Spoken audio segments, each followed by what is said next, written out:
नमस्ते बच्चों।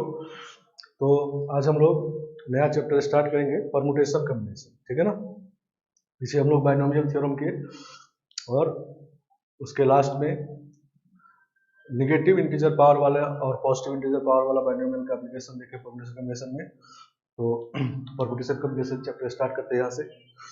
और ये चैप्टर जो होता है लैंग्वेज सेंसिटिव चैप्टर है, ठीक है ना। मतलब क्वेश्चन को ध्यान से पढ़ना है और जैसा लैंग्वेज होगा उसी के हिसाब से थ्योरी यूज करना है, ठीक है ना। लैंग्वेज को अगर केयरफुली नहीं पढ़ेंगे तो आपको लगेगा कि हम सही किए लेकिन गलत हो जाएगा, ठीक है ना। समझ गए आप? तो ध्यान से देखना है सब कुछ, ठीक है ना। लैंग्वेज पे कैसे डिपेंड करता है वो हम लोग पूरे चैप्टर में देखेंगे, ठीक है ना। तो सबसे पहले समझते हैं परमुटेशन। परमुटेशन का मतलब होता है अरेंजमेंट, अरेंजमेंट, ठीक है ना। और जब भी कहते हैं अरेंजमेंट, अरेंजमेंट ऑफ ऑब्जेक्ट,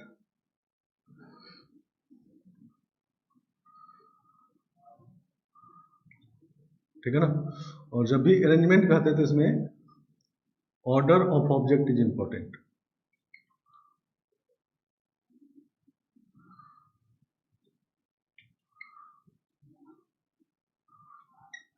सही ना। तो अरेंजमेंट जब भी कहेंगे, अरेंजमेंट किसका होगा तो ऑब्जेक्ट का होगा और उसमें ऑब्जेक्ट का ऑर्डर इंपॉर्टेंट होगा। मान लो दो ऑब्जेक्ट हमारे पास ए और बी है, तो अगर ए बी लिखे तो अलग बात होगा और बी ए लिखे तो अलग बात होगा, ठीक है ना। तो ये डिफरेंट वेज है।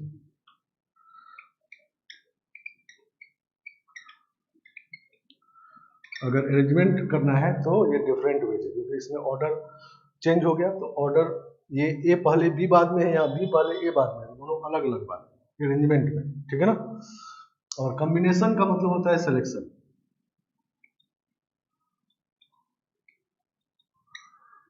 सही ना, सिलेक्शन ऑफ ऑब्जेक्ट।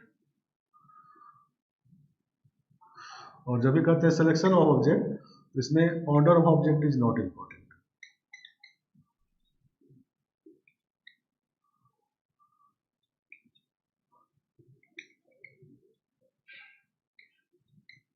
ठीक है ना। मतलब अगर ए बी को सेलेक्ट करना है तो चाहे ए बी लिखिए या बी ए लिखिए, एक ही बात है, ठीक है ना। तो सेम वे,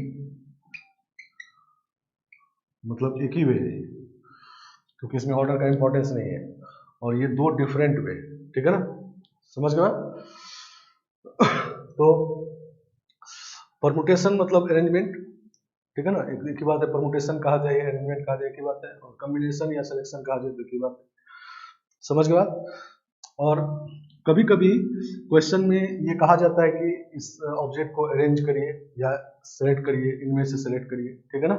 समझ गए बात? और कभी कभी क्वेश्चन में नहीं कहा जाता है, ठीक है ना।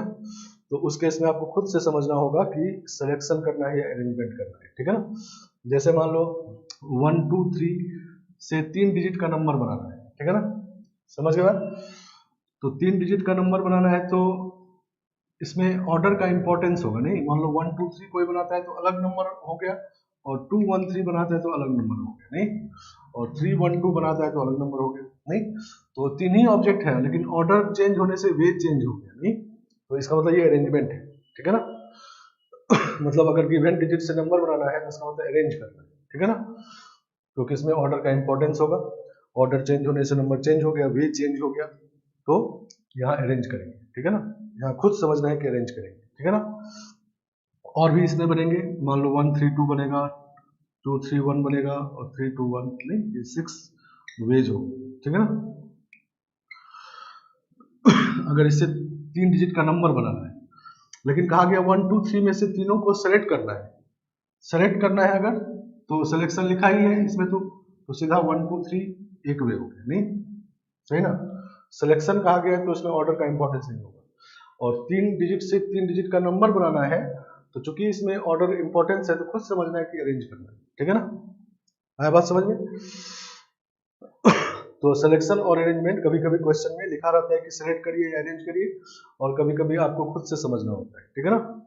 समझ गए बात? अब ये सिलेक्शन या अरेंजमेंट जो करते हैं हम लोग, वो ऑब्जेक्ट का करते हैं नहीं। समझ गए? Arrangement of object, selection of object. तो ऑब्जेक्ट कितने टाइप के होते हैं, तो लिखते हैं टाइप्स ऑफ ऑब्जेक्ट।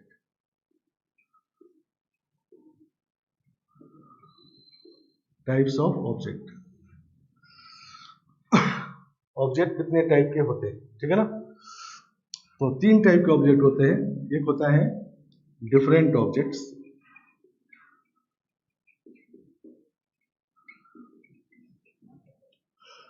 दूसरा होता है आइडेंटिकल ऑब्जेक्ट,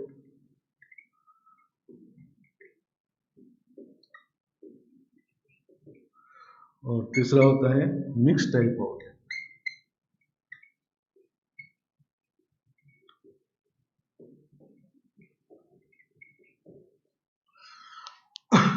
डिफरेंट ऑब्जेक्ट में क्या होता है कि मान लो 10 ऑब्जेक्ट है तो 10 के 10 अलग अलग होंगे, ठीक है ना।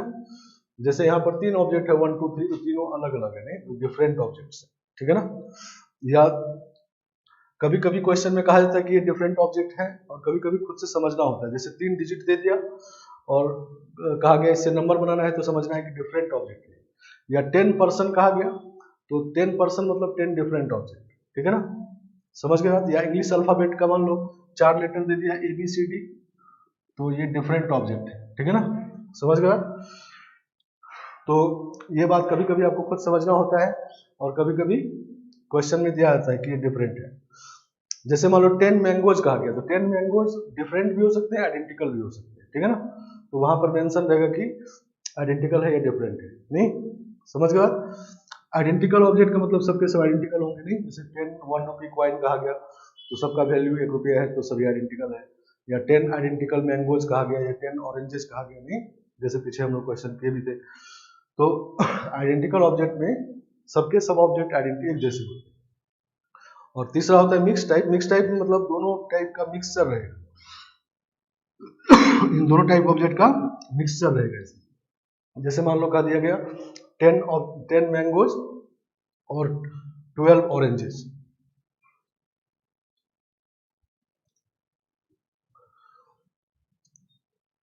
ठीक है। तो और मिक्स टाइप में 2 टाइप का मिक्सचर रहेगा, नहीं, 10 मैंगोज 12 ऑरेंजेस, जैसे पीछे क्वेश्चन किए भी थे। लेकिन मैंगो आइडेंटिकल कहा जाएगा और ऑरेंज आपस में आइडेंटिकल कहा जाएगा।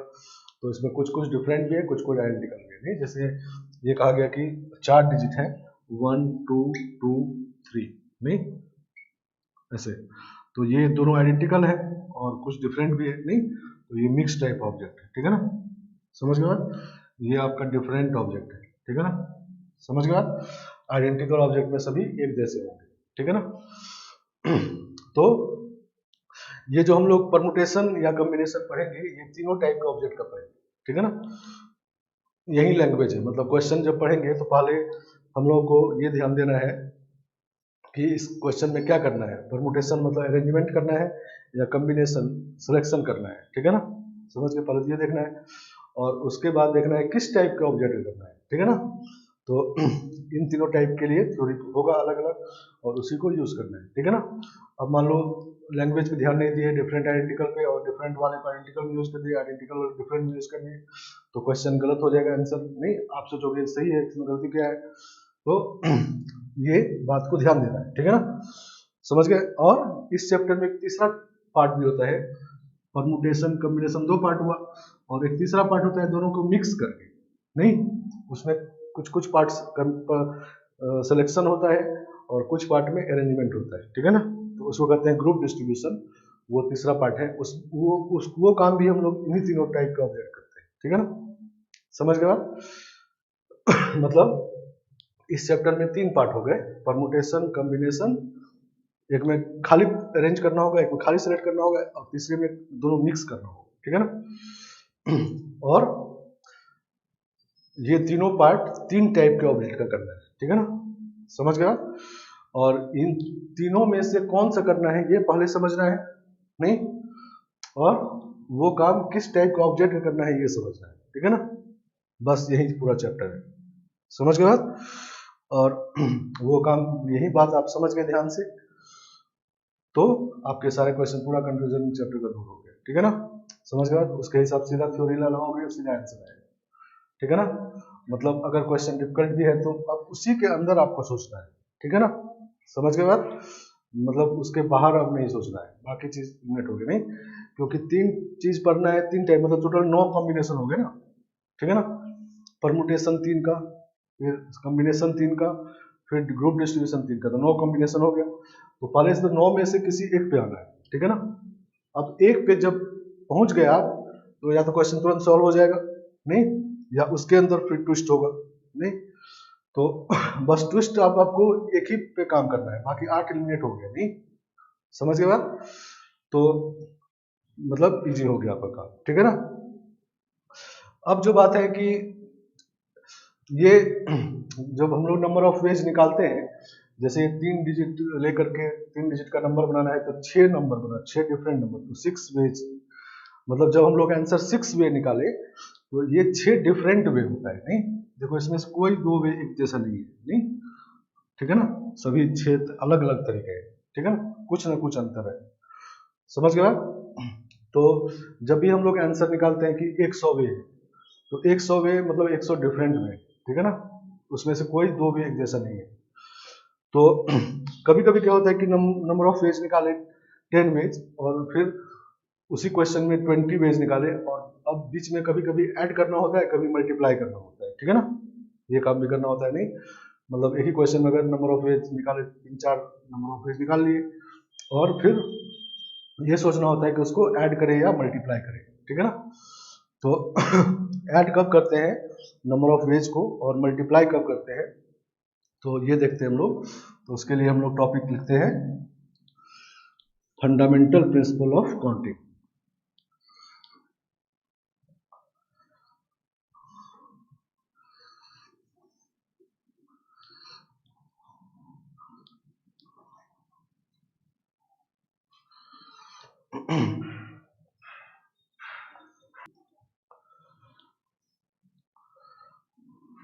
Fundamental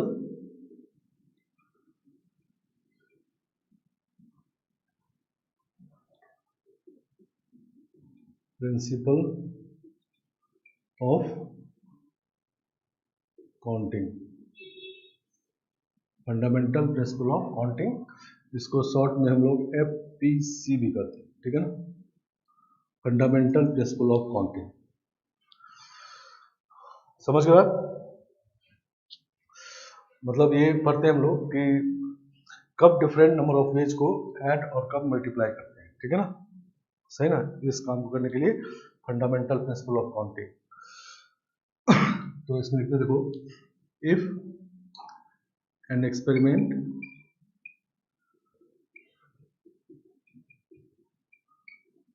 A has m different outcomes,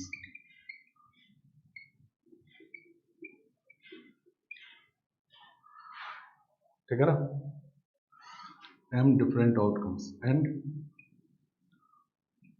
another experiment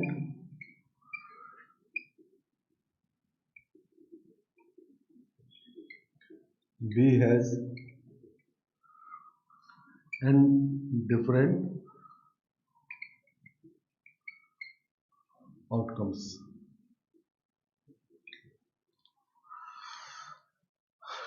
समझ गए आप। दो एक्सपेरिमेंट हमारे पास है, एक ए एक्सपेरिमेंट है, जब उस एक्सपेरिमेंट को किया जाता है तो m डिफरेंट तरह का आउटकम आता है, मतलब m डिफरेंट तरह के रिजल्ट आते हैं नहीं। जैसे एग्जांपल के लिए एक डाई थ्रो कर दिए नहीं, तो डाई थ्रो कर दिए, एक्सपेरिमेंट है, मान लो ए एक्सपेरिमेंट है, तो 6 डिफरेंट तरह का रिजल्ट आएगा उसमें नहीं, 1 से 6 तक कुछ भी आ सकता है, तो 6 डिफरेंट आउटकम्स है नहीं। तो उसी तरह का एक्सपेरिमेंट ए है जिसका m डिफरेंट आउटकम्स है, और दूसरा एक्सपेरिमेंट बी है जिसके n डिफरेंट आउटकम्स है, ठीक है ना, सही ना। मतलब जैसे कॉइन को टॉस करेंगे नहीं, तो हेड आएगा या टेल आएगा नहीं, तो 2 डिफरेंट आउटकम्स है। तो उसी तरह का एक्सपेरिमेंट बी है, दूसरा एक्सपेरिमेंट जिसमें n डिफरेंट तरह का रिजल्ट आता है, ठीक है ना, समझ गए बात।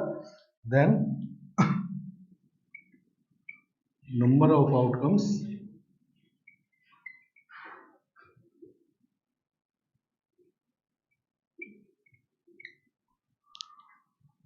फर्स्ट रूल ऑफ सम कब करते हैं, ठीक है ना, number of outcomes when one of the experiment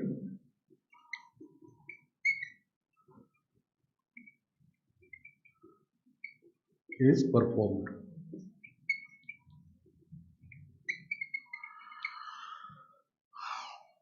अगर दो में से एक एक्सपेरिमेंट को करना हो तब कितने आउटकम्स होंगे, तो this is equal to m plus n, ठीक है ना, सही ना। तो रूल सम करने के लिए ये रूल होता है नहीं, और रूल ऑफ प्रोडक्ट होता है, प्रोडक्ट कब करना है, तो when both the experiments are performed.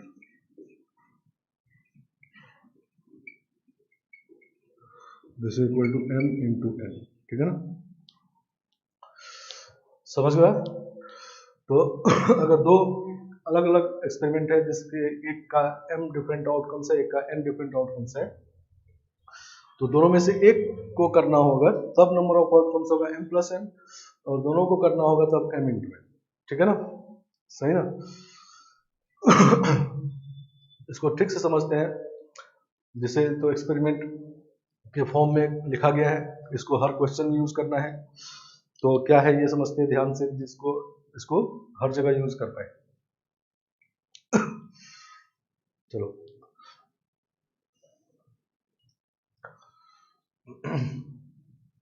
चलो, तो सबसे पहले मतलब ये देखना है इसमें कि हमारा एम क्या है, ठीक है ना। तो जैसे रूल ऑफ सम में हमारा एम है कि एक एक्सपेरिमेंट को परफॉर्म करना है, ठीक है ना, सही ना।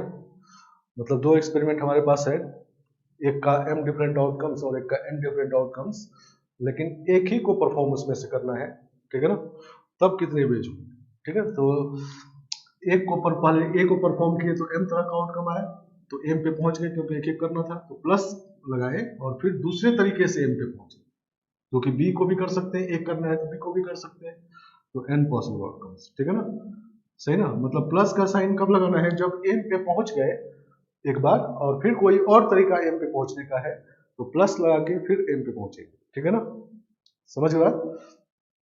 मान लो जैसे यहाँ पर 3 डिजिट का नंबर बनाना है, नहीं सही ना, तो एक 3 डिजिट का नंबर बन गया नहीं, तो m पे पहुंच गए, अब प्लस लगाएंगे, फिर दूसरे तरीके से 3 डिजिट का नंबर बनाएंगे, फिर प्लस, इसीलिए 6 वेज है, मतलब 1 1 1 ऐड करके 6 हुआ, नहीं समझ गए बात। तो सम कब लगाना है, नंबर ऑफ वेज को ऐड कब करना है, तो जब आप कोई काम किए m वेज में और m पे पहुंच गए, और फिर दूसरा तरीका m पे पहुंचने का है तो प्लस लगा के दूसरे तरीके से m पे पहुंचेंगे, ठीक है ना। और प्रोडक्ट कब करना है, तो इसमें देखो हमारा m क्या है, इसमें दोनों को करना है, मतलब दोनों एक्सपेरिमेंट कर देंगे तब m पे पहुंचेंगे, ठीक है ना, समझ गए बात। तो मान लो पहले एक्सपेरिमेंट ए को किए तो m तरह का आउटकम आया, तो m पे तो नहीं पहुंचे क्योंकि हमको दोनों करना है, तो मल्टीप्लाई किए फिर दूसरा किए, ठीक है ना, अब जाके m पे पहुंचे, ठीक है ना।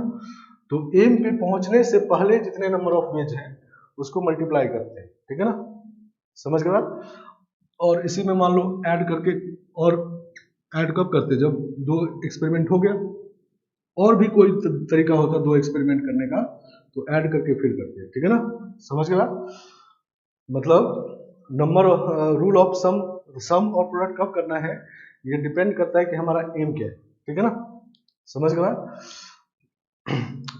मतलब क्वेश्चन पढ़ेंगे हम लोग, जब भी ऐसा कंफ्यूजन होगा कि ऐड करना है मल्टीप्लाई करना है तो क्वेश्चन ध्यान से पढ़ेंगे और देखेंगे कि हमारा एम क्या है, ठीक है ना। एम डिसाइड कर लेंगे और तब नंबर ऑफ वेज निकालेंगे। अगर मान लो कुछ नंबर 10 नंबर ऑफ वेज निकाले और एम पे पहुंच गए, ठीक है ना, समझ गए, तो फिर प्लस लगा के फिर उस काम को और दूसरे तरीके से करेंगे, ठीक है ना, दूसरे तरीके से एम पे पहुंचेंगे। मतलब एम पे पहुंचने के बाद प्लस लगाना है, और एम पे पहुंचने से पहले जितने भी नंबर ऑफ वेज निकालेंगे सबको मल्टीप्लाई करेंगे, ठीक है ना, समझ गए बात। तो यहाँ पर जो रूल ऑफ प्रोडक्ट में दोनों को करेंगे तब एम पे पहुंचेंगे, एक को करने से एम पे नहीं पहुंचेंगे इसमें, तो एक को किए तो एम पे नहीं पहुंचे तो मल्टीप्लाई करके फिर दूसरे को किए, ठीक है ना, तब एम पे पहुंचे, ठीक है ना, समझ गए बात। इस बात को इस एग्जाम्पल से समझते हैं। देखो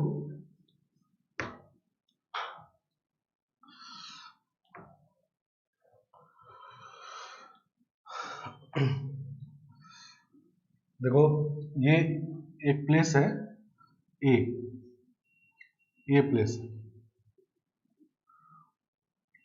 समझ गए, और यहां से 3 रास्ता बी प्लेस पे जाता है, ठीक है ना, प्लेस है ये नहीं जगह, जैसे बनारस में ये ब्रह्मानंद है, यहाँ से लंका जाना है नहीं, तो हम लोग ब्रह्मानंद को ए प्लेस कर दिए, लंका को बी प्लेस कर दिए, ठीक है ना।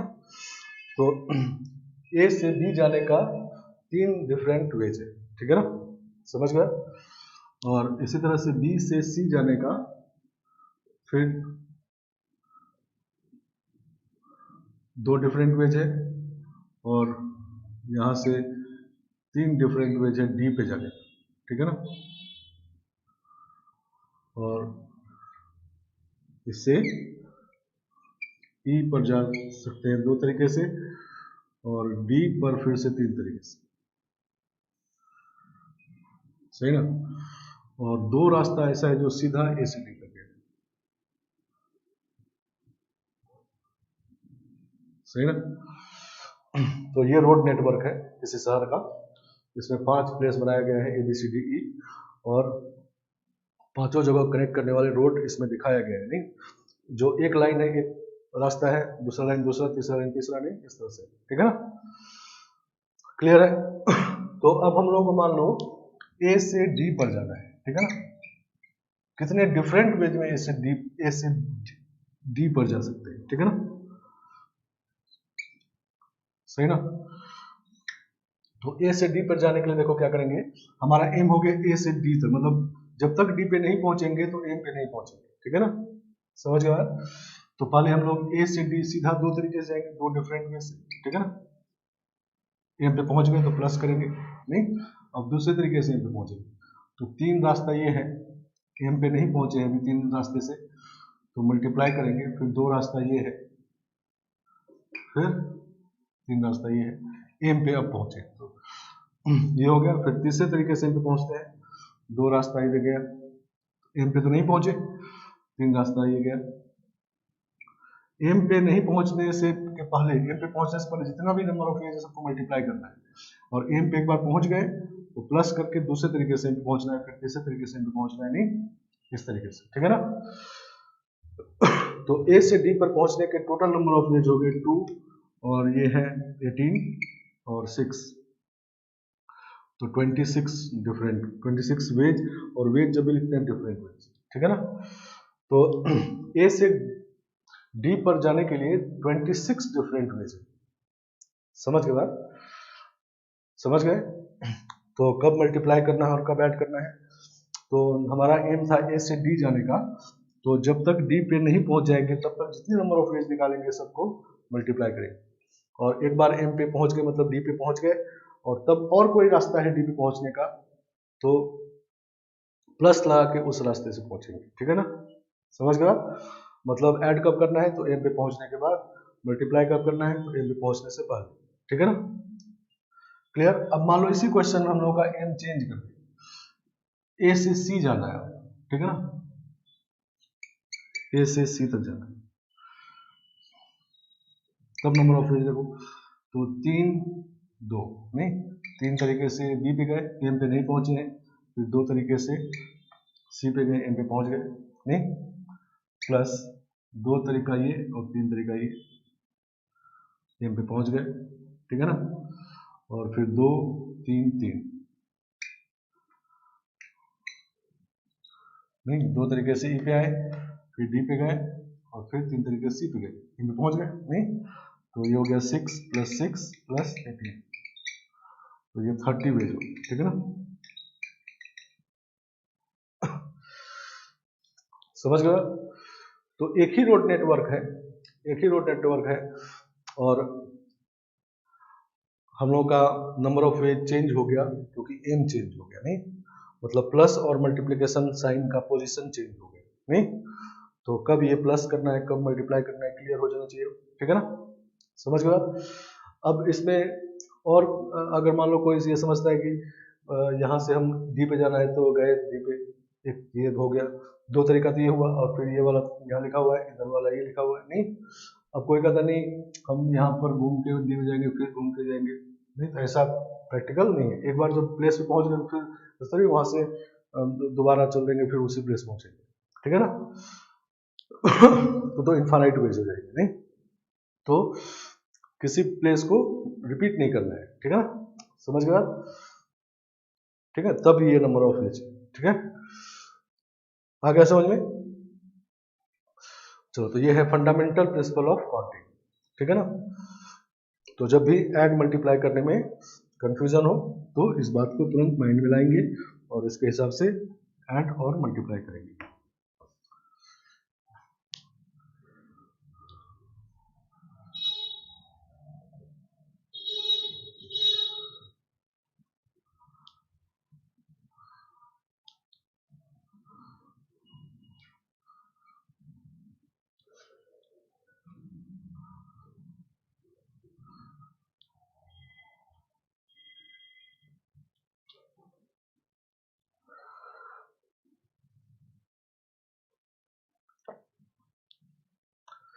चलो, तो हम लोग पहले स्टार्ट करेंगे अरेंजमेंट।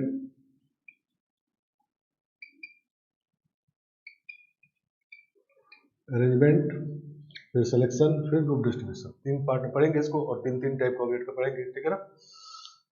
तो अरेंजमेंट में पहले डिफरेंट ऑब्जेक्ट करेंगे, ठीक है ना। तो लिखते हैं फर्स्ट यहाँ पर number of ways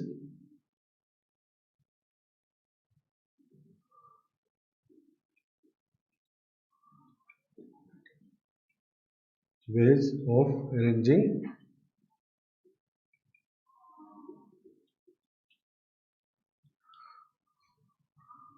are different object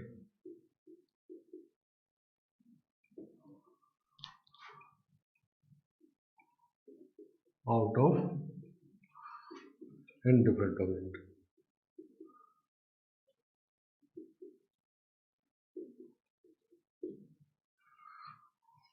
सही ना, n डिफरेंट ऑब्जेक्ट है और उसमें से r को अरेंज करना है, ठीक है ना, सही ना। अरेंज करना है मतलब ऑर्डर का इंपॉर्टेंस रखना है और डिफरेंट ऑब्जेक्ट के लिए करना है। तो हम लोग देखो ये r प्लेस बना लिए, नहीं,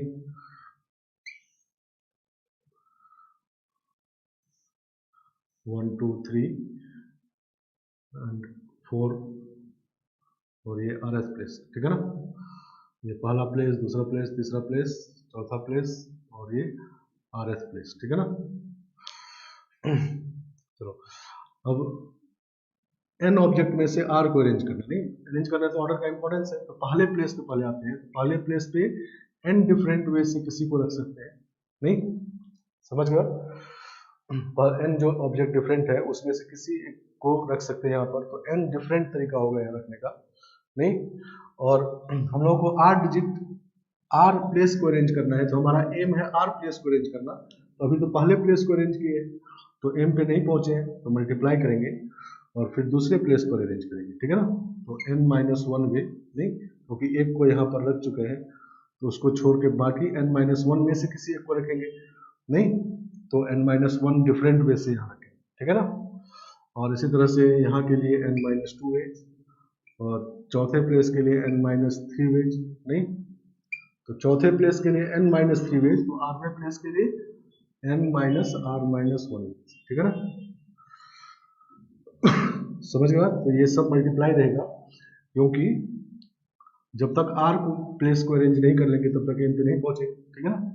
तो अब सब अरेंज हो गया, नहीं, ठीक है ना। तो इसको लिखेंगे हम लोग n n minus one n minus two up to n minus r minus one, सही ना। और इसमें n माइनस आर से अगर मल्टीप्लाई कर दिया जाए फैक्टोरियल से,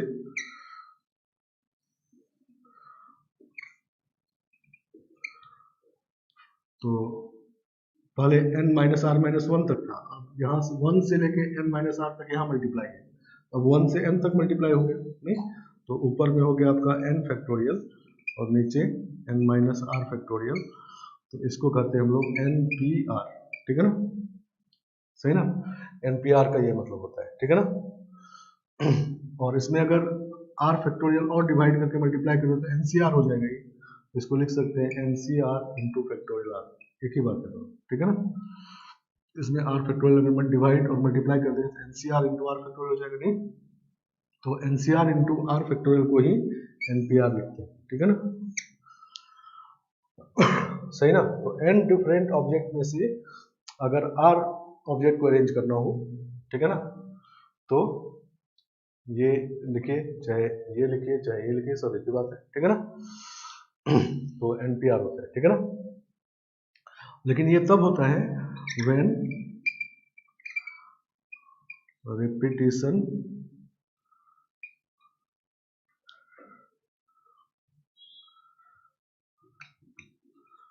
of object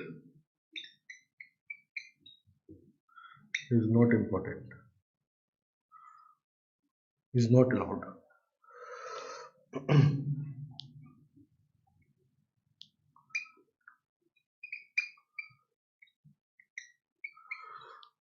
अगर ऑब्जेक्ट का रिपीटिशन नहीं हो, नहीं समझ के, ये डिफरेंट ऑब्जेक्ट तो है ही नहीं, मान लो 1 से n तक है, तो एक बार 1 अगर कहीं पर आ गया तो दूसरी बार 1 फिर नहीं आना चाहिए, नहीं, एक ऑब्जेक्ट 2 बार नहीं आना चाहिए, तो उस केस में ये नंबर ऑफ वेज है, ठीक है ना।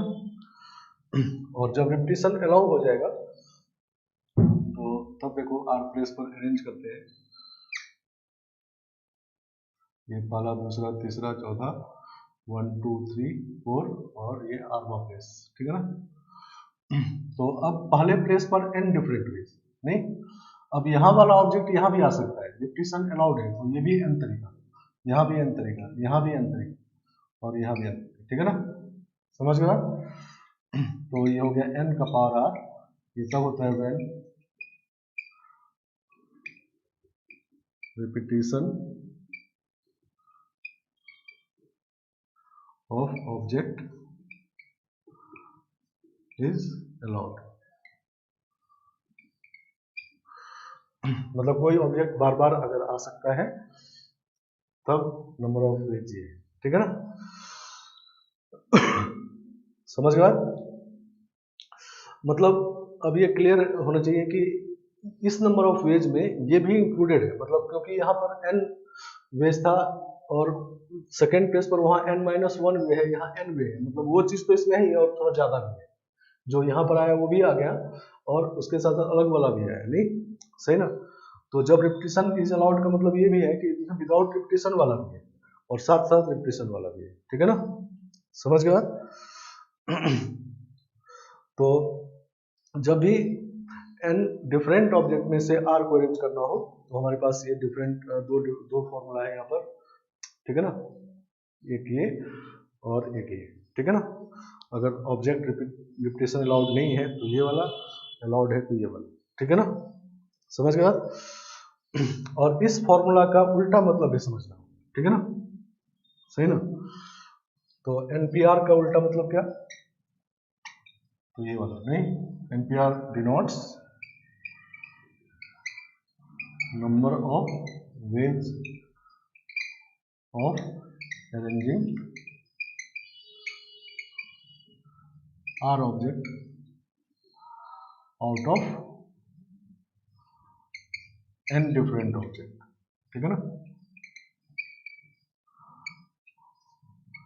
Object when repetition is not allowed.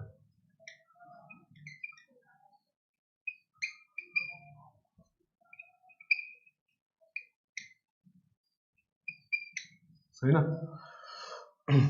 इसका उल्टा मतलब भी समझना है। अगर मान लो NPN लिखना है, लिखते हैं NPN, तो NPN का मतलब अगर NPN लिखे तो ये लिखते हैं, देखो तो factorial n bye factorial n minus n, नहीं तो फैक्टोरियल 0 1 होता है, नहीं फैक्टोरियल n होता है, नहीं NPN मतलब n फैक्टोरियल, ठीक है ना।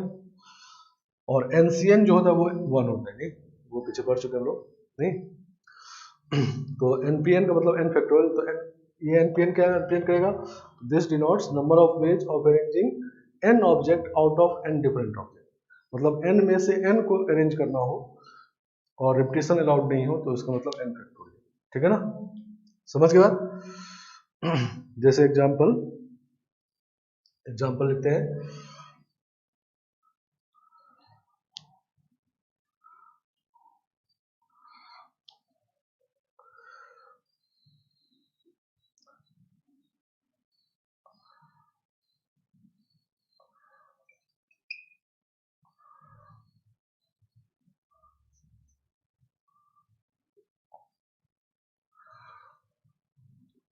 हाउ मेनी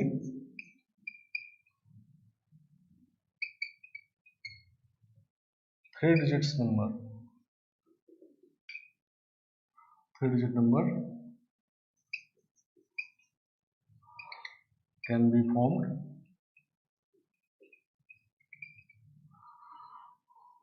फ्रॉम द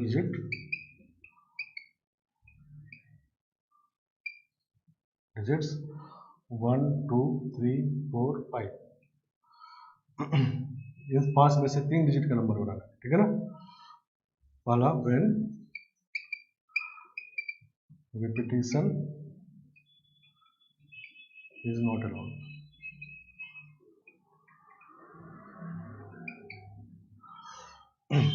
जब रिपीटिशन अलाउड नहीं है, सही ना। तो हम लोग 3 डिजिट का नंबर बनाएंगे, 3 डिजिट, तो पहले प्लेस पर जब पहले तो डिजिट से नंबर बनाना है, जिसका मतलब अरेंज करना है, सही ना। क्योंकि इसमें से मान लो 3 डिजिट हम लोग लेते हैं 1 2 3, तो 1 2 3 123 हो गया, और 2 1 3 ये दूसरा नंबर हो गया 3 डिजिट से, ऑर्डर का इंपॉर्टेंस है, तो अरेंज करेंगे। और अरेंज करना है, डिफरेंट ऑब्जेक्ट है, नहीं डिफरेंट ऑब्जेक्ट है, तो डिफरेंट ऑब्जेक्ट का अरेंजमेंट यही दोनों फॉर्मूला है, कहा गया रिपीटिशन इज नॉट अलाउड, तो ये वाला लगाना है, नहीं। तो इसको हम लोग ऐसे लिखते हैं कि पहले प्लेस के लिए 5 डिफरेंट वेज, अब रिपीटिशन अलाउड नहीं है तो यहाँ पर 4 डिफरेंट वेज, नहीं, और इसके लिए 3 डिफरेंट वेज, नहीं। तो जब तक तीनों अरेंज नहीं होगा तब तक मल्टीप्लाई करते हैं, नहीं, 3 पे पहुंच गया, तो 5 चौके 20 या 60 60 वेज हो गए, नहीं, 60 डिफरेंट वेज से ऐसा बना सकते हैं, नहीं। या हम लोग सीधा लिख देंगे 5p3, एक ही बात है, नहीं, मतलब ये फॉर्मूला यूज कर लिए, रिपीटिशन इज नॉट अलाउड, तो इसका मतलब फैक्टोरियल 5 बाय फैक्टोरियल 5 माइनस 3, तो फैक्टोरियल 5 बाय फैक्टोरियल 2, तो ये 60 है, ठीक है ना, समझ गए आप। और इसी में अगर रिपीटिशन अलाउड होता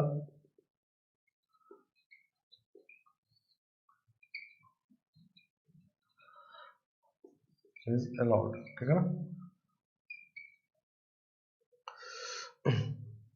तब ये फॉर्मूला होता, नहीं, सही ना।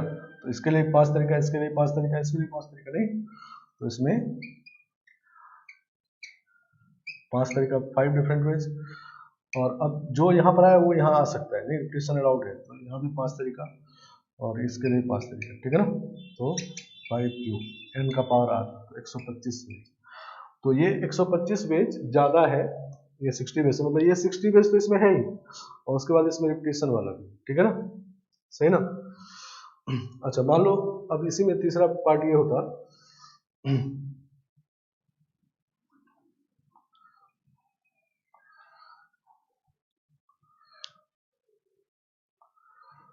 तीसरा पार्ट ये है, when at least 1 digit is repeated,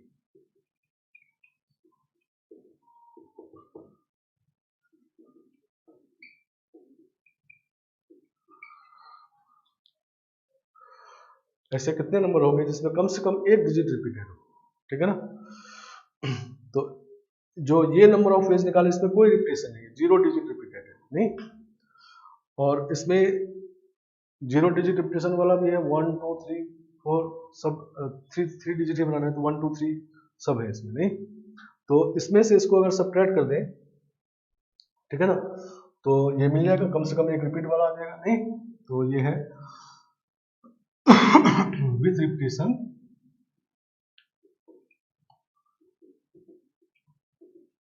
minus without repetition, ठीक है ना।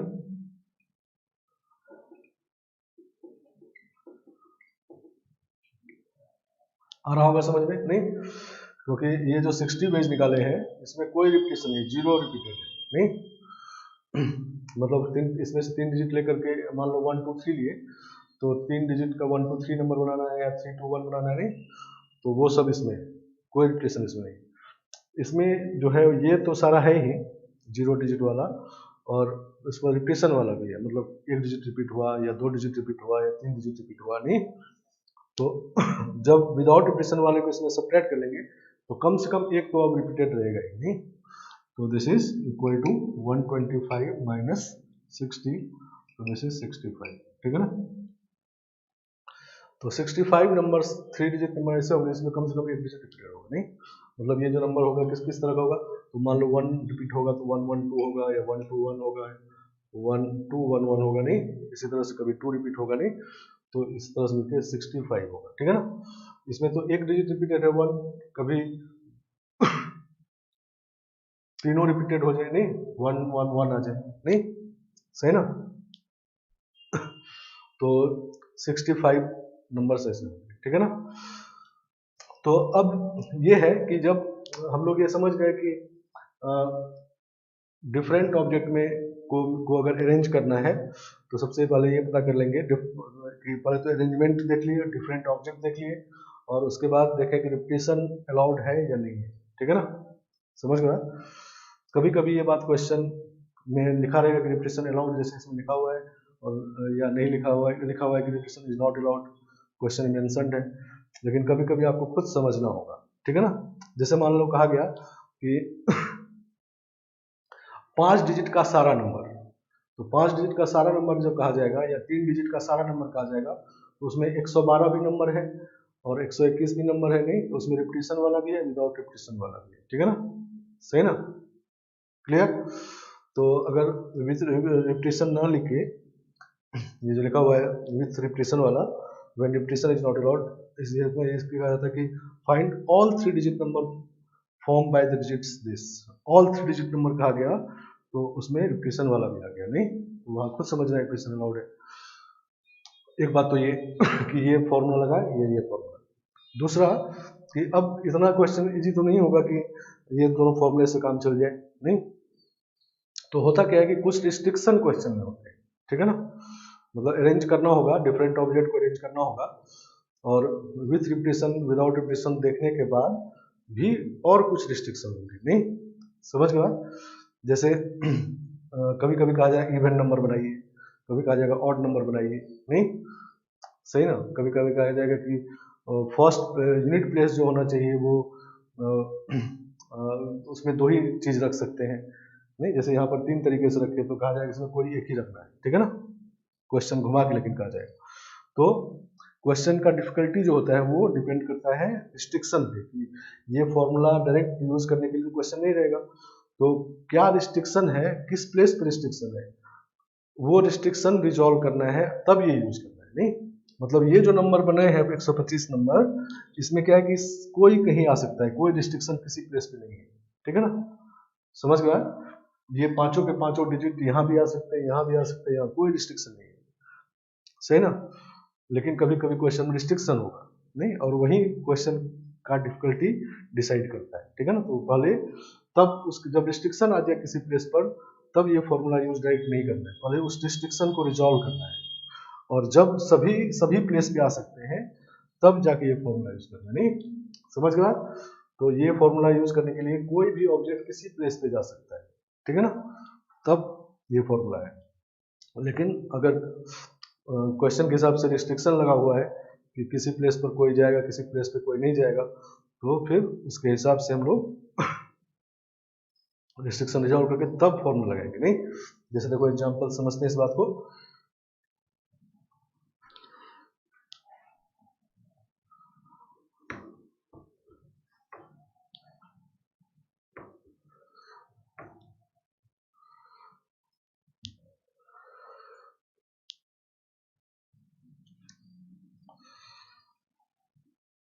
How many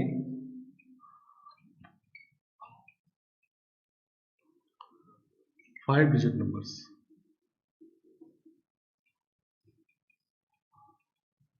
numbers can be formed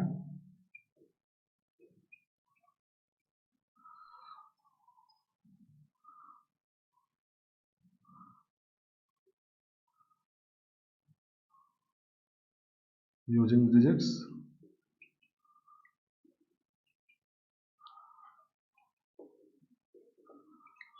Digits 0, 1, 2, 3 से लेके 9 तक, ठीक है ना। How many 5-digit numbers can be formed in the digits this without repetition?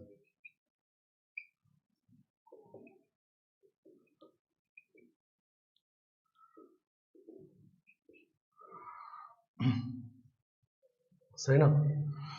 तो अब इसमें से 10, ये 10 डिजिट है, 0 से 9 तक में 10 डिजिट है, इसमें से 5 डिजिट का नंबर बनाना है, ठीक है ना। तो 10 डिफरेंट ऑब्जेक्ट है, उसमें से 5 को अरेंज करना है, तो 10 की 5 लिख दें, तो इस बार गलत हो जाए। क्यों?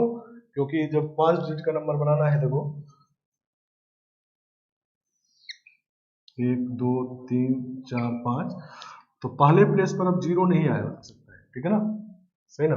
मान लो ऐसा नंबर बनाते 0, 1, 3, 5, 4, 9, ठीक है ना। तो इसको 5 डिजिट का नंबर तो नहीं कहेंगे, नहीं, ये 4 डिजिट का नंबर है। समझ गए बात। तो इसका मतलब क्या है कि अब फर्स्ट प्लेस पे आप 0 नहीं रख सकते, फर्स्ट प्लेस पे रिस्ट्रिक्शन आ गया, नहीं सही ना। तो जब हम लोग 10p5 लिखेंगे तो इसका मतलब कोई ऑब्जेक्ट कहीं भी जा सकता है, यहाँ 0 वाला भी आ जाए, ठीक है ना। जबकि जब यहाँ 0 आएगा तो 5 डिजिट का नंबर नहीं बनेगा। तो इसके लिए पहले यहाँ वाला रिस्ट्रिक्शन जो है इस पे उसको रिजॉल्व करेंगे। तो यहाँ पर रखने का अब 9 तरीका है, नहीं, क्योंकि 0 नहीं रख सकते तो 1 से 9 में कोई भी रख सकते हैं, तो 9 डिफरेंट वे से रख दिए। और अब हमारे पास रिपीटेशन अलाउड नहीं है, तो कोई एक को जब इसमें से रख दिए तो अब यहाँ 8 बच गया और एक 0 बचा 9, अब उसमें से कोई कहीं आ सकता है, ठीक है ना। तो 9p4 लिख सकते हैं इसको, ठीक है ना। समझ गए बात। तो अब जो हमारे पास 9 ऑब्जेक्ट बचे हुए हैं उसमें से कोई कहीं आ सकता है, अब कोई रिस्ट्रिक्शन नहीं है, ठीक है ना। तो जब रिस्ट्रिक्शन नहीं है और विदाउट रिपीटेशन है तो ये फॉर्मूला यूज कर, ठीक है ना। समझ गए बात। तो क्वेश्चन में ये बात जो होता है यही क्वेश्चन को डिफिकल्ट बनाता है। ये सिंपल रिस्ट्रिक्शन है, और भी देखो रिस्ट्रिक्शन करेंगे भी। तो हमारे पास ये समझना है कि डिफरेंट ऑब्जेक्ट को अरेंज करने का 2 फॉर्मूला है, ठीक है ना। डिफरेंट ऑब्जेक्ट को अगर अरेंज करना है तो हमारे पास 2 फॉर्मूला है, विथ रिपीटेशन, विदाउट रिपीटेशन, इन्हीं दोनों को यूज करना है, नहीं। लेकिन ये फॉर्मूला तब है जब कोई ऑब्जेक्ट कहीं भी आ सकता है। तो अगर किसी प्लेस पर रिस्ट्रिक्शन है तो पहले उसको रिजॉल्व कर लेंगे, और जब कोई कहीं आ सकता है तब ये फॉर्मूला यूज कर लेंगे, ठीक है ना। सही ना। अब इसी मान लो क्वेश्चन ऐसा होता, हाउ मेनी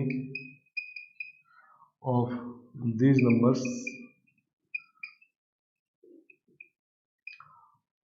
आर इवन,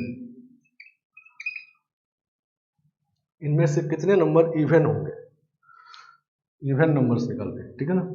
मतलब 0 से 9 तक से लेके 5 डिजिट का इवन नंबर बनाना है, ठीक है ना। तो अब इवन नंबर 5 डिजिट का बनाना है, यहाँ भी विदाउट रिपीटेशन है। तो अब हमारे पास रिस्ट्रिक्शन 2 जगह पे आ गए, एक तो यहाँ पर है 0 नहीं आना चाहिए, और इवन नंबर आना चाहिए यहाँ पर इवन डिजिट आना चाहिए, नहीं, यहाँ पर क्या आना चाहिए 0, 2, 4, 6, 8, ठीक है ना। तो इस प्लेस के लिए हमारे पास रिस्ट्रिक्शन आ गया कि यहाँ पर अब 10 के 10 में से कोई नहीं आ सकता। इस वाले क्वेश्चन में यहाँ पर रिस्ट्रिक्शन नहीं था, यहाँ पर कोई भी आ सकता है, ठीक है ना। रिस्ट्रिक्शन सिर्फ यहाँ था, अब इसमें 2 प्लेस पे रिस्ट्रिक्शन होगी, ठीक है ना। समझ गए बात। इस प्लेस पे 0 नहीं आना चाहिए और इस प्लेस पर इवन डिजिट आना चाहिए, नहीं 0, 2, 4, 6, 8 में कोई आना चाहिए, ठीक है ना। और बाकी बीच वाले 3 प्लेस पर कोई भी कहीं आ सकता है, ठीक है ना। तो पहले रिस्ट्रिक्शन दोनों जगह का रिजॉल्व करेंगे और फिर बीच वाले को फॉर्मूला यूज कर देंगे, ठीक है ना, विदाउट रिपीटेशन वाला। तो जब अब रिस्ट्रिक्शन ज्यादा हो गया तो अब क्वेश्चन और इससे थोड़ा डिफिकल्ट हो गया, नहीं समझ गए बात। तो अब इसको कैसे किया जाए, तो पहले हम लोग क्या करते हैं, रिस्ट्रिक्शन जब ज्यादा हो तो कोशिश ये नहीं करना है कि एक ही लाइन जैसे ये सॉल्व कर देंगे, ठीक है ना। ध्यान देना है, ठीक है ना। कभी कभी हो सकता है केस बनाना पड़े जब रिस्ट्रिक्शन ज्यादा होता है, ठीक है ना। तो इसमें कॉमन रिस्ट्रिक्शन है 0 वाला। 0 के साथ क्या रिस्ट्रिक्शन है कि 0 यहाँ नहीं होना चाहिए और यहाँ पर हो सकता है, नहीं। तो पहले 0 वाला केस अलग बना है, यहाँ पर 0 रख दिए 1 वे से, ठीक है ना। 0 को वहां रख दिए, ठीक है ना, क्योंकि लास्ट में 0 होगा तो इवन नंबर होगा। अब क्या हुआ कि 0 जब रख दिया तो हमारे पास 9 डिजिट बच गया। नहीं, अब 9 में से कोई भी कहीं आ सकता है इसमें से। नहीं, अब किसी प्लेस पे रिस्ट्रिक्शन नहीं है, तो 9p4 हो गया इंटू 1, ठीक है ना। तो एक केस ये हो गया जिसमें इवन डिजिट, इवन नंबर वो बनेगा जिसमें लास्ट प्लेस पे 0 है, ठीक है ना। अब दूसरा केस, इवन नंबर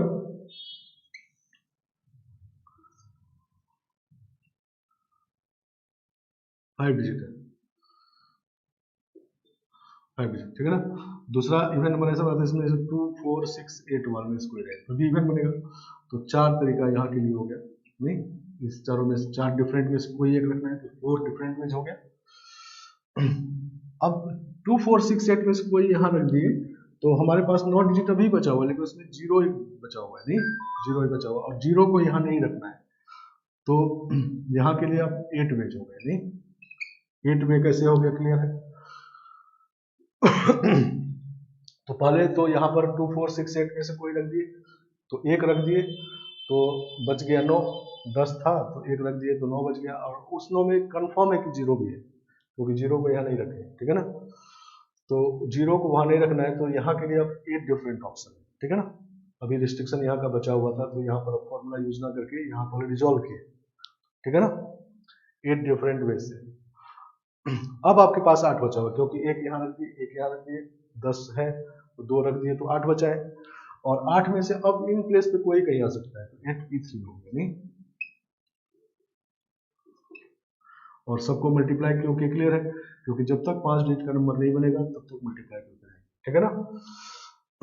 तो इवन नंबर एक 0 से एंड होने वाला होगा और एक 2 4 6 8 से एंड होने वाला होगा। नहीं, तो अब इन दोनों नंबर ऑफ वेज को क्या करना चाहिए, ऐड या मल्टीप्लाई, तो ऐड करना चाहिए। नहीं, क्योंकि 5 डिजिट का नंबर एक बार बन गया, एम पे पहुंच गए, और फिर प्लस करके दूसरे तरीके से पहुंचे। नहीं, समझ गया। तो required number of numbers equal to 9p4 plus 32 into 8p3, ठीक है ना। समझ गया। तो ये इसका सही आंसर होगा, ठीक है ना। अब इसमें चाहेंगे हर बड़ी हम के लाइन में कर दें क्वेश्चन तो गड़बड़ हो जाए। नहीं, तो मतलब कैसे समझना है इसको, तो जब रिस्ट्रिक्शन ज्यादा होने लगे तो वहां पर ध्यान देना है, खास करके जब कॉमन रिस्ट्रिक्शन हो, एक ही ऑब्जेक्ट के साथ 2 जगह रिस्ट्रिक्शन हो, तो वहां पर केसेस बनाने की कोशिश करेंगे, ठीक है ना, क्योंकि वो ऑब्जेक्ट अलग तरह का है, ठीक है ना। समझ गए बात, क्लियर।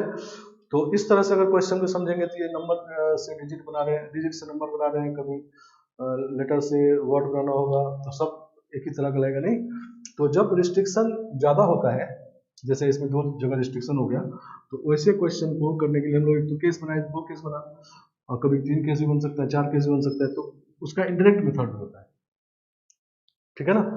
मतलब निकालना है इवन, तो पहले निकाल लेंगे ऑड और टोटल में सेपरेट कर लेंगे। नहीं, सही ना। तो टोटल नंबर हम लोग निकाल चुके हैं, इसमें इवन ऑड मिला के इतना है। नहीं, अब दूसरा तरीका ऐसे करने का देखो, तो पहले ऑड निकालते हैं, यह है नंबर ऑफ इवन नंबर्स। नहीं, और इसमें निकालते हैं number of odd numbers, alternate वे इसी क्वेश्चन का, 1 2 3 4 5, ठीक है ना। तो ऑड नंबर अब निकालते हैं, तो ऑड नंबर में क्या है कि वहां पर 1 3 5 7 9 में से कोई होना चाहिए। नहीं, और यहाँ पर 0 नहीं होना चाहिए, तो अब कॉमन रिस्ट्रिक्शन नहीं है। नहीं, तो यहाँ पर 5 तरीके से कोई रख देंगे, 1 3 5 7 9, 5 में से कोई एक रख दिए 5 तरीके से। अब हमारे पास कोई एक रखा गया, तो बाकी जो बच गए 9 डिजिट, उसमें अब 0 भी है, ये कंफर्म है। नहीं, तो 0 को यहाँ नहीं रखना है, तो 8 वे से यहाँ रखें। नहीं, और बाकी 8 बच गया तो 8p3। नहीं, तो रिस्ट्रिक्शन यहाँ भी 2 जगह पे है, लेकिन कॉमन नहीं है, तो केस नहीं बनाना पड़ता, ठीक है ना, सही ना। तो ऑड नंबर ये निकल गया, टोटल निकल चुका है, तो नंबर ऑफ इवन नंबर्स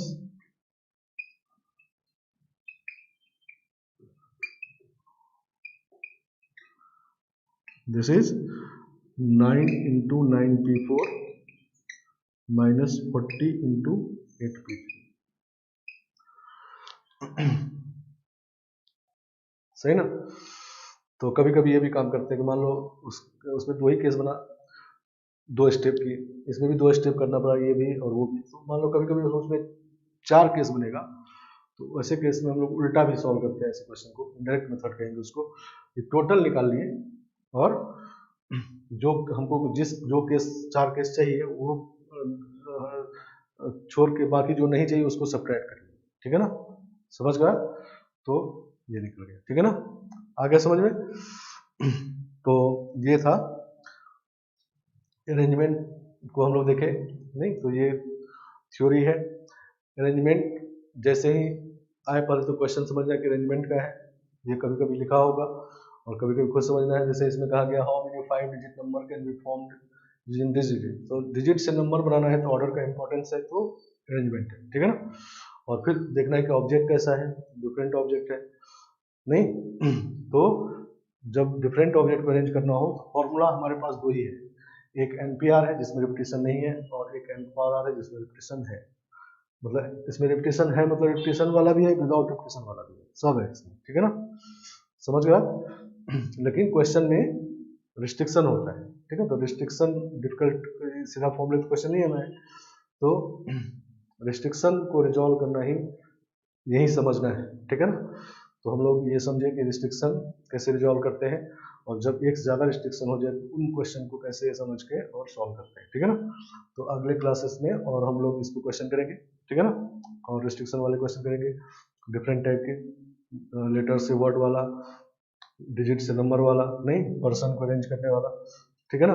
और फिर अभी तो डिफरेंट ऑब्जेक्ट का अरेंजमेंट है, फिर आइडेंटिकल का, फिर मिक्स टाइप का, ठीक है ना, सही ना। तो ये करेंगे आज की क्लास में इतना।